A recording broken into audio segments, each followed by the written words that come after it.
ಎಲ್ರಿಗೂ ನಮಸ್ಕಾರ ಪ್ರಿಯ ವೀಕ್ಷಕರೇ, ನನ್ನ ಗುರುಪರಂಪರೆ ಯೂಟ್ಯೂಬ್ ಚಾನಲ್ಗೆ ಸ್ವಾಗತ.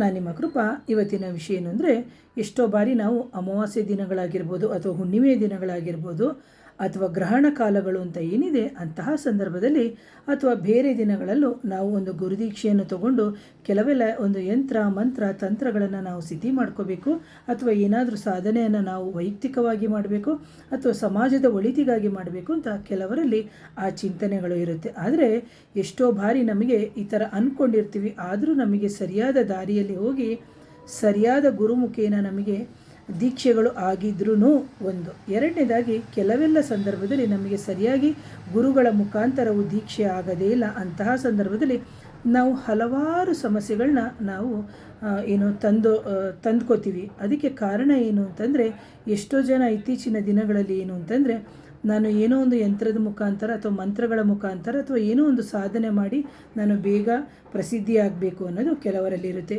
ಕೆಲವರಲ್ಲಿ ನಾವು ದುಡ್ಡು ಮಾಡ್ಬೋದು ಅಂತ ಇರುತ್ತೆ. ಎಷ್ಟೋ ಜನ ಸಮಾಜದ ಒಳಿತಿಗೆ ಅಂತ ಇರ್ತಾರೆ. ಆದರೆ ಇಲ್ಲಿ ನಾವು ಕೂಲಂಕುಷವಾಗಿ ನೋಡಬೇಕಾಗುತ್ತೆ ಯಾವ ರೀತಿಯ ಸಾಧನೆ ಅಂತ ಹೇಳ್ಕೊಂಡು. ಹಾಗಾಗಿ ಎಷ್ಟೋ ಜನ ಎಲ್ಲರೂ ಮಂತ್ರಗಳನ್ನು ತಗೊತಾರೆ ಅಥವಾ ತಂತ್ರಗಳನ್ನು ತಗೋತಾರೆ ಅಥವಾ ಅನುಷ್ಠಾನಗಳನ್ನು ಮಾಡ್ಕೋತಾರೆ. ಆದರೆ ಕೆಲವರಿಗೆ ಇದು ಸಿದ್ಧಿ ಆಗೋದೇ ಇಲ್ಲ. ಯಾಕೆ ಅಂತಂದರೆ, ಅವರಿಗೆ ಅವರದೇ ಆದಂತಹ ಒಂದು ಸಕಾರಾತ್ಮಕವಾದಂತಹ ಯೋಚನೆ ಇರೋದೇ ಇಲ್ಲ ಕೆಲವರಲ್ಲಿ. ಜೊತೆಗೆ ಇನ್ನೊಬ್ಬರಿಗೆ ಸಮಸ್ಯೆಯನ್ನು ಮಾಡಬೇಕು. ಕೆಲವರು ಹೇಳ್ತಾರೆ, ನಾನು ಈ ವಿದ್ಯೆಯನ್ನು ಕಲಿಬೇಕು ಅಂದರೆ ಬೇರೆಯವ್ರಿಗೆ ತೊಂದರೆಯನ್ನು ಮಾಡೋಕ್ಕೇ ನಾನು ಕಲಿಬೇಕು ಅಂತ ಹೇಳ್ತಾರೆ. ಖಂಡಿತವಾಗಲೂ ಅಂತಹ ಸಂದರ್ಭದಲ್ಲಿ ಯಾವುದೇ ಕಾರಣಕ್ಕೂ ನಮಗೆ ಅಂತಹ ಒಂದು ವಿದ್ಯೆಯು ಖಂಡಿತವಾಗಲೂ ಒಲಿಯಲ್ಲ. ಯಾಕೆಂದರೆ ನಮ್ಮ ಗುರು ಪರಂಪರೆಯಲ್ಲಿ ಆಗಿರ್ಬೋದು ಅಥವಾ ಸಿದ್ಧಪುರುಷಗಳು ಎಷ್ಟೋ ಋಷಿಮುನಿಗಳು ನಮಗೆ ಕೊಟ್ಟಿರುವಂಥದ್ದು ಇಂತಹ ಒಂದು ಯಂತ್ರಗಳು ಮಂತ್ರಗಳು ತಂತ್ರಗಳು ಅಥವಾ ಯಾವುದೇ ವಿಧಿವಿಧಾನವಾದಂತಹ ಒಂದು ಮಂತ್ರಗಳನ್ನು ಸರಿಯಾದ ರೀತಿಯಲ್ಲಿ ಸರಿಯಾದ ಸಮಯಕ್ಕೆ ಉಪಯೋಗಿಸಿ ಸಂಕಷ್ಟದಿಂದ ಹೊರಗಡೆ ಬರಲಿಕ್ಕೆ ತಾನೂ ಹೊರಗಡೆ ಬರ್ಬೋದು, ಇಲ್ಲವೇ ಸಮಾಜಕ್ಕೆ ಒಳಿತನ್ನು ಮಾಡಲಿಕ್ಕಾಗಿಯೇ ಕೊಟ್ಟಿರೋದು. ಆದರೆ ಇಲ್ಲಿ ಕೆಲವರು ಏನು ಮಾಡ್ತಾರೆ ಅಂದರೆ, ಒಳ ಮನಸ್ಸಿನಲ್ಲಿ ಬೇರೆಯವರಿಗೆ ಸಮಸ್ಯೆಗಳನ್ನು ಕೊಡಬೇಕು ಅಂತಿರ್ತಾರೆ. ಆದರೆ ಕೆಲವರು ಒಳಗೂ ಅದೇ ಥರ ಇರುತ್ತೆ, ಹೊರಗಡೆನೂ ಅದೇ ಥರ ಇರುತ್ತೆ. ಇಲ್ಲಪ್ಪ, ನಾನು ಸಮಾಜಕ್ಕೆ ಒಳ್ಳೇದು ಮಾಡಲೇಬೇಕು ಅಂತ ಕೆಲವರು ಇರ್ತಾರೆ. ಆದರೆ ಕೆಲವರು ಇಲ್ಲ, ಇದು ನನಗೆ ಸ್ವಾರ್ಥಕ್ಕಾಗಿ ಮಾತ್ರ ಉಪಯೋಗಿಸ್ಕೊಳ್ಳೋದು. ಇನ್ನು ಕೆಲವ್ರನ್ನ ನೀವು ನೋಡ್ಬೋದು, ಯಾವ ಥರ ಮಾಡ್ತಾರೆ ಅಂದರೆ, ಅದರಿಂದ ಏನೋ ಒಂದು ಸಾಧನೆಯನ್ನು ಮಾಡಿ ನಾವು ನೋಡ್ತೀವಿ. ಒಂದು ಜಿನ್ ಸಾಧನೆ ಆಗಿರ್ಬೋದು, ಒಂದು ಯಕ್ಷಿಣಿ ಸಾಧನೆ ಆಗಿರ್ಬೋದು, ನಾವು ಇದನ್ನು ಬೇರೆ ರೀತಿಯಲ್ಲೇ ಉಪಯೋಗಿಸ್ಕೊಳ್ಳೋದು ಅಂತ ಈ ಥರ ಕೆಲವೆಲ್ಲ ಹಲವಾರು ವಿಧಾನಗಳಿದೆ. ಆದರೆ ಎಲ್ಲನೇ ಹೇಳೋಕ್ಕೋಗಲ್ಲ. ಅಂತಹ ಸಂದರ್ಭದಲ್ಲಿ ಸಾಧಕನಿಗೆ ಹಲವಾರು ರೀತಿಯಾದಂತಹ ಸಮಸ್ಯೆಗಳು ಬರುತ್ತೆ. ಅಂತಹ ಸಮಸ್ಯೆಗಳಿಂದ ನಾವು ಹೊರಗಡೆ ಬರಬೇಕಾಗುತ್ತೆ. ನಿಜವಾದ ಸಾಧಕನಾದರೆ ಖಂಡಿತವಾಗ್ಲೂ ಏನೇ ಸಮಸ್ಯೆಗಳು ಬಂದ್ರೂ ಅದನ್ನು ದಾಟಿಕೊಂಡು, ಅದು ಹೆಣ್ಣೆ ಆಗಿರ್ಬೋದು ಒಂದು ಗಂಡೆ ಆಗಿರ್ಬೋದು, ಅಂತಹ ಸಮಸ್ಯೆಗಳನ್ನು ದಾಟಿ ಅವರು ಹೊರಗಡೆ ಬರ್ತಾರೆ. ಯಾಕಂದರೆ ಅವರಿಗೆ ಒಂದು ಪಾವಿತ್ರ್ಯತೆ ಇರುತ್ತೆ, ಜೊತೆಗೆ ದೈವದ ಕೃಪೆ ಇರುತ್ತೆ, ದೈವದ ಅನುಗ್ರಹ ಇರುತ್ತೆ, ಜೊತೆಗಳ ಗುರುಗಳ ರಕ್ಷಣೆ ಇರುತ್ತೆ, ಅಥವಾ ಹಿಂದಿನ ಜನ್ಮದ ಯಾವುದೋ ಸುಕೃತ ಫಲದ ಒಂದು ಕರ್ಮದ ಫಲವಾಗಿ ಅವರು ಇದೆಲ್ಲವನ್ನು ದಾಟಿಕೊಂಡು ಹೊರಗಡೆ ಬರ್ತಾರೆ. ಜೊತೆಗೆ ಅವರು ಮನಸ್ಸು ಅಷ್ಟು ಶುದ್ಧವಾಗಿರುತ್ತೆ. ಆದರೆ ಕೆಲವ್ರನ್ನ ನೀವು ನೋಡ್ಬೋದು, ಯಾವುದೇ ಕಾರಣಕ್ಕೂ ಇದು ಯಾವುದೂ ಇರೋದಿಲ್ಲ. ಇಲ್ಲಪ್ಪ, ನಾನು ನಂದು ಜೊತೆಗೆ ಹಣವನ್ನು ಮಾಡಬೇಕು, ಅದರಿಂದ ಬೇರೆಯವರಿಂದ ಕಬಳಿಸಬೇಕು, ಈ ಥರ ಸಮಾಜದಲ್ಲಿ ನಾನಾ ರೀತಿಯ ಒಂದು ಚಿಂತನೆ ಇರೋರು ಇದ್ದಾರೆ. ಆದರೆ ಅವ್ರು ಹೇಗೆ ಮಾಡ್ತಾರೆ, ದ್ವೇಷದಿಂದ ಹೊರಗಡೆ ಬರಬೇಕು ಅಂತ ಅವರಿಗೆ ಮನಸ್ಸಲ್ಲೇ ಇರಲ್ಲ.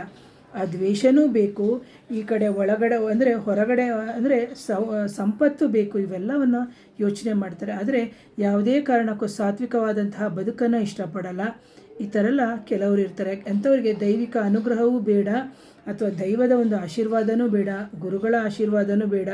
ಸುಮ್ಮನೆ ಆದ್ರೂ ಕೆಲವ್ರನ್ನ ನೀವು ನೋಡ್ಬೋದು, ನಾನೇನೋ ಒಂದು ಮಂತ್ರವನ್ನು ಕೊಟ್ಬಿಡ್ತೀನಿ ಅಥವಾ ನಾನೇನೋ ಒಂದು ತಂತ್ರವನ್ನು ಕೊಟ್ಬಿಡ್ತೀನಿ, ಈ ಥರ ಎಲ್ಲ ಮಾಡ್ತಾರೆ. ಯಾಕಂದರೆ ಯಾವುದೇ ಸಾಧಕನಾದರೂ ಅದಕ್ಕೆ ಎಷ್ಟು ವರ್ಷಗಳು ತಗೊಳುತ್ತೆ ಅಂತಲೇ ಹೇಳಲಿಕ್ಕೆ ಸಾಧ್ಯನೇ ಇಲ್ಲ. ಇದೆಲ್ಲವೂ ನಮ್ಮ ಪ್ರಾರಬ್ಧಕ್ಕೆ ಸೇರಿರುತ್ತೆ. ಹಾಗಾಗಿ ಯಾವುದೇ ಸಾಧಕನೂ ಆಗ್ಬೋದು ಅಥವಾ ಯಾವುದೇ ಸಾಧಕಿಯಾಗಿರ್ಬೋದು, ಬಹಳಷ್ಟು ಸಾಹಸಗಳನ್ನು ಮಾಡಬೇಕಾಗುತ್ತೆ. ಜೊತೆಗೆ ಸಾಧಕದ ಅಂದರೆ ಒಂದು ಸಾಧನೆಗೆ ಅಂತ ಹೇಳಿದಂತಹ ಸಂದರ್ಭದಲ್ಲಿ ಒಂದು ಯಂತ್ರಸಿದ್ಧಿ, ಅದು ಒಂದು ಮಂತ್ರಸಿದ್ಧಿ, ಒಂದು ತಂತ್ರಸಿದ್ಧಿಗಳು ಆಗಬೇಕಾದಂತಹ ಸಂದರ್ಭದಲ್ಲಿ ಬೇಕಾದಷ್ಟು ಸಾಧಕ ಬಾಧಕಗಳು ಇವೆಲ್ಲವೂ ಬರುತ್ತೆ. ಅಂತಹ ಸಂದರ್ಭದಲ್ಲಿ ನಾವು ಇವೆಲ್ಲವನ್ನು ಮೆಟ್ಟಿ ನಿಂತಹ ಸಂದರ್ಭದಲ್ಲಿ ನಮಗೆ ಕೊನೆಯಲ್ಲಿ ನಮಗೆ ರೂಟು ಹೇಗೆ ಸಿಗುತ್ತೋ ಅದೇ ಥರ ಫ್ರೂಟು ಸಿಗುತ್ತೆ. ಯಾವಾಗ ನಮಗೆ ಕಲ್ಲು ಮುಳ್ಳು ಮಣ್ಣು ಎಲ್ಲವನ್ನು ನಾವು ದಾಟ್ಕೊಂಡು ಹೋಗ್ತೀವಿ, ಖಂಡಿತವಾಗ್ಲೂ ನಮಗೆ ಒಳ್ಳೆಯ ಫಲ ಸಿಗುತ್ತೆ. ಯಾಕಂದರೆ ಯಾವುದೇ ಒಂದು ಯಂತ್ರ, ಒಂದು ಮಂತ್ರ, ಒಂದು ದೈವಿಕ ಒಂದು ಆರಾಧನೆ ಇವೆಲ್ಲವನ್ನು ನಾವು ದೀರ್ಘವಾಗಿ ಮಾಡಿದಂತಹ ಸಂದರ್ಭದಲ್ಲಿ ಆ ತಾಯಿಯಾಗಿರ್ಬೋದು ಅಥವಾ ಜಗದೀಶ್ವರನಾಗಿರ್ಬೋದು ನಮಗೆ ಹಲವಾರು ರೀತಿಯ ಸಂಕಷ್ಟಗಳನ್ನು, ಅಂದರೆ ಸಂಕಷ್ಟಗಳು ಅಂದಾಗ ನಮ್ಮನ್ನು ಪರೀಕ್ಷೆಯನ್ನು ಮಾಡ್ತಾರೆ. ಇಂತಹ ಪರೀಕ್ಷೆಯಲ್ಲಿ ನಾವು ಖಂಡಿತವಾಗಲೂ ಪಾಸಾದರೆ ನಮ್ಮನ್ನು ಉನ್ನತ ಸ್ಥಾನಕ್ಕೆ ಅಥವಾ ಉನ್ನತವಾದಂಥ ಜ್ಞಾನ, ಸುಜ್ಞಾನ, ದಿವ್ಯಜ್ಞಾನದೊಂದಿಗೆ ನಮಗೆ ಈ ಪ್ರಪಂಚದಲ್ಲಿ ಯಾವ ರೀತಿಯ ಸುಖ ಭೋಗ ಮನೆ ಎಲ್ಲ ಬೇಕು ಖಂಡಿತವಾಗಲೂ ಅಂತಹ ಸಂದರ್ಭದಲ್ಲಿ ಕೊಡ್ತಾನೆ.